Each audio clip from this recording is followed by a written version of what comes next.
Very good afternoon, students. Now, this is time to demonstrate to you the lateral ventricle. We have already covered the third and the fourth ventricle. This is the lateral ventricle. Each cerebral hemisphere has a cavity called the lateral ventricle, and this lateral ventricle consists of an anterior horn or anterior part, or then the central part, the posterior horn and the inferior horn. So lateral ventricle, which is present in each of the cerebral hemisphere, is quite an extensive cavity of the cerebral hemisphere. Now in this specimen, what you are seeing, this is the genu, the body, and splenium. Okay, this genu, body, and the splenium of the corpus callosum. This is the fornix. This is the interventricular foramina, which communicates between this large cavity of the lateral ventricle with that of the third ventricle. Okay, thus the lateral ventricle, okay, in this case it is not showing you the septum pellucidum, but if you will take a midline section here, one of the section will show this kind of the septum pellucidum, okay, which is a partition between the central part of the right and left lateral ventricle. Okay, but let us see the parts of the lateral ventricle. This is the interventricular foramina, and if we draw an imaginary line passing here vertically through the interventricular foramina, whatsoever parts lies anterior to the interventricular foramina is the anterior horn of the lateral ventricle. Now then, between the splenium, see, this is the splenium of the corpus callosum, between the splenium and that of the interventricular foramina, that means from here right up to the splenium here, the cavity of the lateral ventricle is the body or the central part of the lateral ventricle. See, this is the lateral ventricular cavity, okay, and this part of the lateral ventricular cavity is the body or the central part of the lateral ventricle. Then the posteriorly, okay, the posterior horn of the lateral ventricle extend into the occipital lobe. Okay, so I am just putting my this brush inside the posterior horn, which is situated deep. I will show you the posterior horn later. Okay, so this is the posterior horn, and then there is an inferior horn which from this posterior horn will turn here and it will come to lie inside the temporal lobe. So there are the four parts of the lateral ventricle. Once again, the anterior horn lies in the frontal lobe, central part of the lateral ventricle, that is the body, it lies in the parietal lobe, while the posterior horn lies in the occipital lobe, and the inferior horn, which turns and goes forward, it lies in the temporal lobe here of the cerebral hemisphere, temporal lobe of the cerebral. So these are the parts of the lateral ventricle. Let us come to the individual part. Let us come first to the central part of the lateral ventricle. Okay. Now, as I said, the central part lies between the intervertebral foramina. It is, okay, anteriorly limited by a line joining to the intervertebral foramina, interventricular foramina, okay, and then posteriorly to that of the body of the the splenium of the corpus callosum. So that part is the body, okay, of the lateral ventricle or the central part of the. Now the right and left central part of the lateral ventricle, they are very close to each other and separated only by the septum pellucidum. Okay, it is by septum pellucidum. I will show you the diagram so that you will realize that how this in coronal section, the two lateral ventricle, they are separated from each other. Yes, this is a diagrammatic representation of the central part of the lateral ventricle. Here you are seeing this is the right and the left hemisphere, right and the left central part of the lateral ventricle, and here it is separated only by the septum pellucidum. Okay, they are very close to each other. Let me show you in the brain coronal section that how thin is the septum pellucidum and how they are related to that of the each other. Okay, just a minute. I will show you. Yes, this is the section which is the coronal section and it is passing through the central part of the lateral ventricle. You see this? This is the right lateral ventricle, this is the left, and they are separated by this partition membranous, what is called a septum pellucidum, which is attached below with that of the fornix. Okay, it is with. So this partition separate the right and left lateral ventricle. Okay, let us see this septum pellucidum. As I said that this is the membranous structure here. So this part is the septum pellucidum, okay, which separate the right and the left ventricle. You can see here the central part of the left ventricle, the lateral ventricle here. Let us come to see the walls, okay, of the central part. The central part has a roof. It has a roof. This is the corpus callosum, forms the roof of the central part, that is the body of the corpus callosum itself. This was the genu and this is the splenium. So the central part of the corpus callosum is forming the roof of this central part. Floor. If you will see the floor of this central part, it is formed from lateral to medial side by the various structure. This is the caudate nucleus. It is a sloping. Okay, the floor is sloping from lateral to medial, and here it is formed by the body of the corpus, where I am putting my this forceps. Okay, I'm going to say the breast. The bristle of the bulbs, they are moving on to the bulging here, and this bulging is nothing but the body of the caudate nucleus. Now then, there will be a vein here. Can you see this bulging here of the veins which are coming joined by these vertical veins? This vein is the thalmo, covered by ependyma. That's why you are not able to see it properly. But this vein is the thalmostriate vein, and there will be a band of the white fiber which is not seen. That is called as the stria terminalis. Okay, stria terminalis. Still medially it is formed by the superior surface of the thalamus. Just I am moving my forceps on the superior surface of the thalamus here. So what are the structures which form? It is most laterally the body of the superior surface of the body of the caudate nucleus, thalmostriate vein, stria terminalis, which is a white fibrous band, then superior surface of the thalamus, and then here most medially it will be formed by the choroid plexus. Can you see this tuft-like structure here, very delicate? This is called as choroid plexus, and this is responsible for formation of the cerebrospinal fluid, and then most medially it is formed by the fornix. Okay, so this is the floor of this. So we have seen the roof, not floor, but the lateral wall, okay, which is a sloping floor. It is the sloping. So there is a roof and then there is a sloping floor. What is the medial wall? Here medial wall is not there. That's why we are seeing the floor and the roof. The medial wall is formed by, as I said, by a thin membrane that is called as the septum pellucidum. So this is septum pellucidum. If you will break this septum pellucidum, which forms the medial wall, which is common for right and left lateral horn in the central part. It is common in the central part. Okay, let me just tell you about this. The walls, that is the floor and the roof and the medial wall of this body of the lateral ventricle. See, this is the cross section, very much diagrammatic. This is the corpus callosum, which forms the roof. This is the corpus callosum of the right as well as the left ventricle, okay, body of the lateral ventricle, right? This is the median structure, the septum pellucidum, which is forming the medial wall, while this floor is a sloping. Okay, so it is a triangular in cross section, and it is formed by the caudate nucleus, the body of the caudate nucleus, which we have seen from superior surface and from the medial surface in the specimen.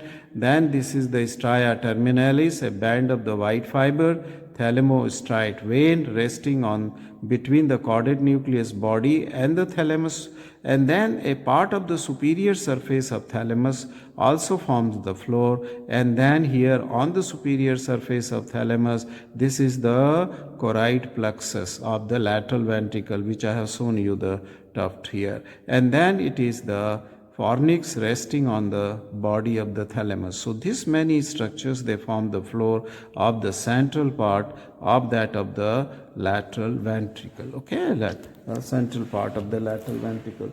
Let us come to the anterior horn. Okay, so we now come to the anterior horn. So in this specimen I have shown you the central part. I think in this specimen I can show you much better way, okay, because I have dissected it to show you. This is the interventricular foramina somewhere here. This is that central part, okay, roof, and this is the floor, okay. This is the thalamus from where the fornix was removed, okay. Fornix and choroid plexus is removed. So this is the central part. Now we are going to see the anterior horn. An anterior horn was located anterior to the interventricular foramina. Just let me show you in this specimen. This was the interventricular foramina, okay, and just anterior to this interventricular foramina, this is the anterior horn, and I can put my forceps still forward here, okay, and that means anterior horn is going much deep inside the frontal lobe, okay, inside the frontal lobe. Let us see its boundary. We can see here in this specimen, it is the superiorly, it is the roof of the anterior horn, and here you can see that this is the head of the caudate nucleus. In the anterior horn, this will be the head of the cord. This is the genu and this is the rostrum, okay, this is the rostrum. So naturally the roof will be formed by corpus callosum and the floor will be formed by the rostrum. Anterior wall will be formed by the inner surface of the genu. Posteriorly it communicates with the central part or the body of. Let us see this different, I mean to say, in a diagram, okay.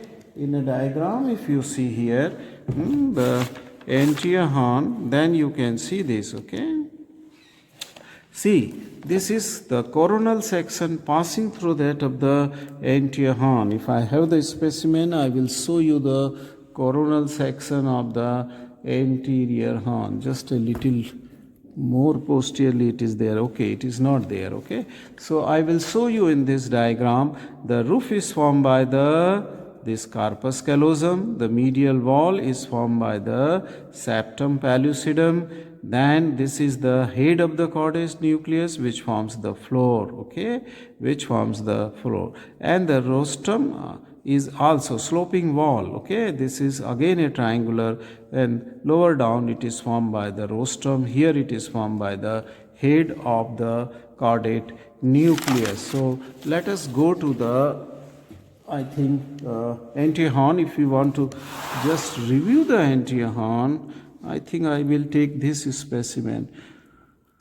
Okay, in a cross section, if you will see the anterior horn here, say for example, this is the cross section of the anterior horn. It is the anterior horn. Then roof is the under surface of the corpus callosum. See this under surface here, this is the corpus callosum.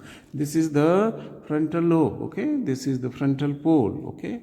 And this was the rostrum, okay. So this is the under surface of the corpus callosum. Floor is formed by the upper surface of the rostrum. See, this is the rostrum and this is the floor. The upper surface of the rostrum will form the floor. Medial wall, the septum pellucidum has been removed from here, so it will be the medial wall. The lateral wall is the head of the caudate nucleus. So see here, much more big bulging, this is the head. It will form the sloping lateral wall, okay, and then anterior wall, okay. I am putting this brush in the anterior wall, and anterior wall is formed by the genu of the corpus callosum, okay, the genu of the corpus callosum. Let us come to the posterior horn, okay. The posterior horn will lie a level behind the splenium, because still splenium extending was the lateral horn. It was the lateral horn. See this This was the splenium, and beyond the splenium, this horn inside is that which is extending inside the occipital lobe is that of the posterior horn. I have dissected the posterior horn just here. This was the splenium, and beyond the splenium you can see this horn is extending backward, okay, and this is the posterior horn, okay, in the going into the occipital lobe. So this is a posterior horn. Let us see the boundaries of this posterior horn, okay. If we see the boundaries of the posterior horn, roof and lateral wall is formed by the tapetum of the corpus callosum. In another specimen, I will show you the posterior horn, the depth of the. So this section was cut from the occipital lobe, just behind the splenium, just behind the splenium. And that means this whole thing is nothing but the posterior horn, except this anterior part, which is the part of the inferior horn going forward. This whole thing is the posterior horn. You can see that I am putting the forceps inside the post. So this is that posterior horn which is extending inside this is the occipital pole, and this is the occipital lobe, and you are seeing the posterior horn from anterior aspect towards the posterior side, okay, towards. So the roof and lateral wall of this posterior horn, see this, then this will be the roof. This is the roof of the lateral horn, and this is the lateral wall. You can see here the broad thick white band, okay, of fibers, okay. So this is the roof and the lateral wall of the posterior horn, which is formed by the tapetum of corpus callosum, which starts from splenium. That is called as tapetum of corpus callosum. So you can trace this roof as well as it is going towards the lateral wall. Let us see the medial wall. The medial wall of the lateral horn is formed by two elevations. See this? This is the medial wall, okay, where I am showing you. This is that medial wall, and it is showing you the two elevation. If you can see, yes, you can see the two elevation. This is an upper elevation here, and here is this is the lower elevation. The upper elevation is called as the bulb of the posterior horn. This elevation in medial wall is called as the bulb of the posterior horn, and this elevation here, which is towards the inferior surface, is called as the calcar avis, AVIS, calcar avis. And this elevation is formed because deep on medial surface of the hemisphere there is a collateral sulcus. I will just put calcarine sulcus, and that's why called as the calcar avis. See this collateral sulcus, okay, not collateral, calcarine sulcus. In the depth it is going, and then it will produce this bulging, okay, it will produce this bulging, okay. So this is called as the calcar sulcus, okay. So because of the sulcus which is present here, okay, calcarine sulcus, right, here, okay. So this is the bulb of the posterior horn and the calcar avis, which are the two bulgings which are present in the medial wall, bulb of the posterior horn and that of the calcar avis, okay. Let's just see it again. Yes, this is the calcar avis and this is the bulb. This is, thus it is medial wall, this is the roof, and this is the lateral wall. Again a triangular in cross section, roof and lateral wall. This completes the anterior horn, the middle horn or the body on the central part of the body, central part or the body, and that of the posterior horn. Let us see the inferior horn. Now the inferior horn, it begins and goes towards the in the occipital lobe and goes towards the temporal lobe, okay. That is the inferior horn. Okay, in this specimen you have already seen that this was the posterior horn here, and then this is the beginning of the inferior horn here. See, this part of the inferior horn is also here. So this is the inferior horn which is going forward towards the temporal lobe, okay, towards the temporal. So this is the inferior horn, and inferior horn will show you the roof and the floor, okay. Inferior. Let me show you the inferior horn if I can get it here. See here, this was that specimen which was, I exposed it for that of the posterior horn from medial side, that is from the bulb of the posterior horn, and from the calcar avis bulging was cut from here to show you the lateral wall and the roof of the posterior horn. Now if you trace it further forward towards the temporal lobe, I will just turn it so as to keep this brain stem away so that you can see this is the beginning of the inferior horn. And here if you trace, this is the superior surface of the thalamus, which is just winding around here. This is the posterior surface of the posterior part of the thalamus, and on the thalamus there was the caudate nucleus. This caudate nucleus will also wind around the posterior surface of thalamus and will go into the inferior horn, forming the roof of the inferior horn. So there will be an inferior horn, roof and a floor of the inferior horn, which I cannot show you in this specimen because its floor is cut just to show you the roof. This, if you can see, this is the roof of the inferior horn. Okay, and here I cannot show you the tail of the caudate nucleus. It is very narrow, which ends anteriorly in the amygdaloid body. But in a diagram I will show you the floor. Okay, the floor of the inferior horn. Let us see this specimen which I had dissected long back, and this is in book, and this book is illustrated textbook of neuroanatomy written by me, again published by the Walter Kluwer, and I am thankful to them for using it. And this is inferior horn. See this was the body of the lateral ventricle or central part. Then this is the posterior horn of the lateral ventricle going into the posterior lobe. Okay, here will be the bulb of the posterior horn in the lateral wall, and then the deep below will be, inferior to it will be the calcar avis, right? And then from posterior horn, where it is beginning, there also it is the beginning of the inferior horn. See this inferior horn is going. Okay, this is the roof, then this become the roof. Okay, and then the floor which was here, okay, this is gone. Okay, so there is no floor of the roof of the inferior horn. This is in the floor. So roof is formed by the stria terminalis and tail of the caudate nucleus. Here was the roof.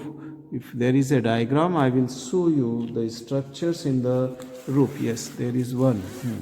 You can see, if you can see with this diagram here, okay, this is a cross section of this diagram, and here you can see this is the tail of the caudate nucleus along with two structure which we have seen also in the body, stria terminalis and thalamostriate vein.